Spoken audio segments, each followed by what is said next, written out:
Islam encourages us to have proficiency with weapons of war.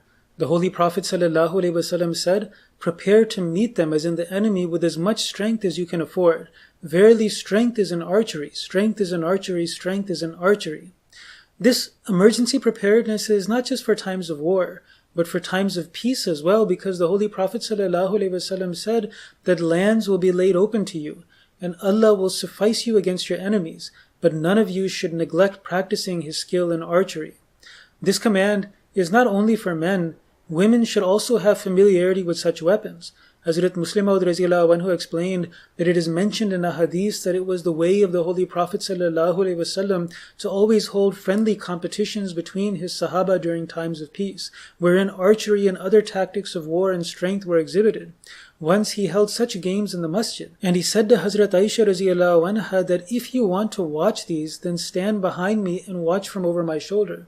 Hazrat Aisha Raziyallahu Anha stood behind him and watched all of the feats of battle. Huzur explains that it is established from this that Islam considers it necessary to keep women familiar with the tactics of war, so that when the time comes she can protect herself and her country.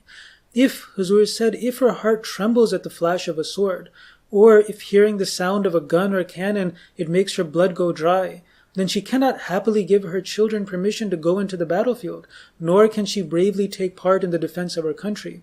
But Hazrat Aisha Raziyallahu Anha, upon seeing any scene of the battlefield, could never say that my heart cannot handle this, because the Holy Prophet ﷺ showed her the tactics of war, and he would always keep one of his wives with him during war, so that courage and bravery would develop in them as well.